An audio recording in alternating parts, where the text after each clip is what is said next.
Chaos debout, non pas le chaos du boxeur, quoique, mais la situation chaotique d'un pays, le Zaïre de Mobutu Sese Seko. Dans ce roman graphique, nous suivons un petit voyou, Ernest, qui quitte New York pour Kinshasa, un peu comme Mohamed Ali, qui s'apprête à affronter George Foreman pour le combat du siècle.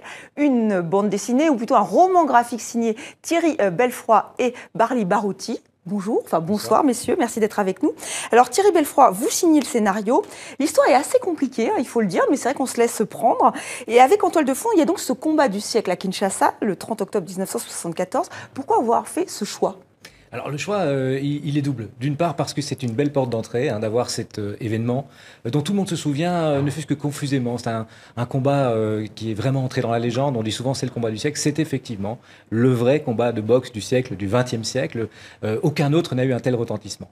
Et puis il y a une autre chose qui m'intéressait très fort, c'est parce que au moment où je choisis de raconter cette histoire, Mobutu est encore dans un presque état de grâce. C'est un futur dictateur, c'est déjà un dictateur, les prisons sont pleines, mais Barli pourra en témoigner, dans le pays, dans le Zaïre, on ne sait pas encore Mobutu, là, à quel point, dessiné par vous. On ne sait pas encore à quel point Mobutu est despotique, parce qu'il est encore dans une espèce d'état de grâce où il essaie de changer fondamentalement la position de son pays, la position de l'Afrique sur l'échiquier mondial. Et là, on est sur une plaque tectonique où à la fois l'Est et l'Ouest se rencontrent, les Russes et les Américains, et lui aussi va tenter, grâce à ce combat, de se faire un nom et de faire en sorte que ce soit le Zaïre qui soit le centre du monde. Alors donc il y a ce personnage que l'on suit, Ernest, qui vient de New York, et on navigue entre New York et Kinshasa. Il y a des personnages réels, on a vu Mobutu Sese Seko, on va voir Mohamed Ali. Comment vous avez représenté, comment vous avez travaillé Barli Barouti ?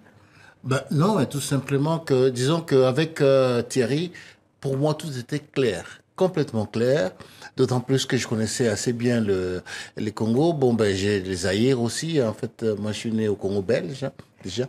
Et puis, je suis allé plusieurs fois à Harlem, mais j'ai pris le temps de repartir à Harlem pour parler aux gens et comprendre un peu comment ça se passait.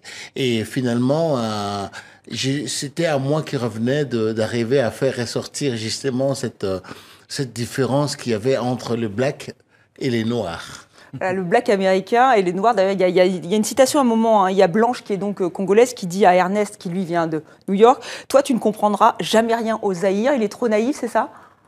Oui, il est tout simplement blanc dans sa tête.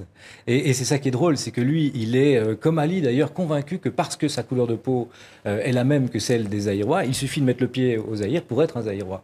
Mais non, il reste un Américain fondamentalement. Et d'ailleurs, tout le monde le traite de petit blanc. Et donc, Ali, c'est différent parce qu'Ali avait vraiment un discours qui a plu aux Africains et il a fait en sorte de se différencier. Et c'est d'ailleurs très drôle de voir que George Foreman, qui était le plus noir des deux dans les deux boxeurs, était considéré comme le colon parce qu'il se baladait avec un berger allemand et qui parlait à personne, alors qu'il était plus noir que Ali, qui était plus ou moins café au lait. On aurait pu intituler ce roman Kinshasa, nid d'espion, parce qu'on va voir une image, à un moment on voit Ernest, il est cerné, et en fait ça aussi c'est toute cette dimension trouble, la guerre froide, les guerres d'indépendance, c'est ça aussi que vous aviez envie de montrer ? Ah oui, clairement, c'est, comme je disais tout à l'heure, c'est une plaque tectonique.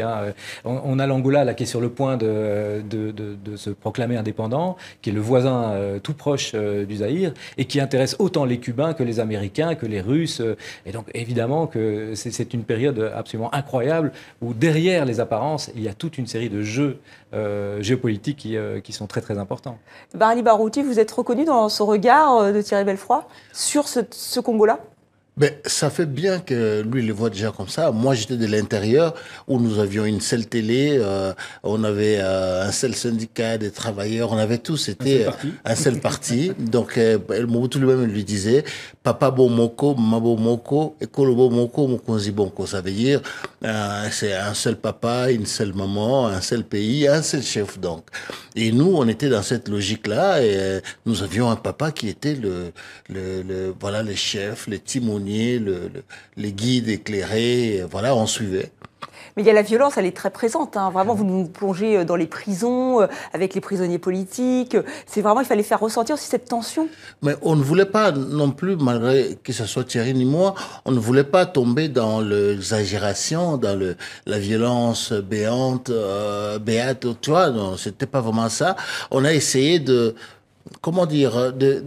de faire les gens en suggérer cette violence. C'est bien que vous l'ayez senti aussi fort, mais on n'a pas montré beaucoup de scènes de violence. Il y en a quelques-uns, Mais quand même, ce n'étaient pas des scènes, il y en a quelques-unes, mais ce n'étaient pas des scènes vraiment trop violentes. Non, mais quand même, on la comprend et ça ne se termine pas d'une manière très positive quand même, Thierry Belfroid. Non, bah, forcément, parce que l'histoire du Congo a montré ou du Zaïre plutôt, parce que à cette époque-là, c'est vraiment l'histoire du Zaïre, a montré que Mobutu allait rester très longtemps au pouvoir et que quels que soient ceux qui avaient tenté à un moment ou à un autre de le déstabiliser, il n'y était pas arrivé jusque très très longtemps après. Alors Ernest découvre les nuits chaudes de Kinshasa, il va danser, donc on ne peut pas ne pas parler du roi de la rumba congolaise que vous connaissez très bien, puisque vous lui avez dédié, Barli Barouti, cet ouvrage, Papa Wemba, Viva la Musica, il nous a quittés ce week-end. Oui. Quel souvenir vous avez de Papa Wemba? Pour moi, c'était un ami et un grand frère, parce qu'on a beaucoup travaillé avec lui, que ce soit sur la scène, on a joué avec Papa Wemba plusieurs fois, mais que ce soit aussi quand on s'est rencontrés, c'était autour du film La vie est belle de Benoît Lamy et Gangoura Moïse, où j'étais le décorateur du film. Voilà, donc moi, j'étais complètement choqué par cette histoire, cette nouvelle. Ouais. Bien, écoutez, merci Barli Barouti, merci Thierry Belfroid d'être venu sur le plateau de TV5 Monde. Je rappelle le titre de Chaos debout à Kinshasa, c'est aux éditions Glénat. C'est passionnant, vraiment, je vous le recommande. Et merci encore d'être venu sur TV5 Monde.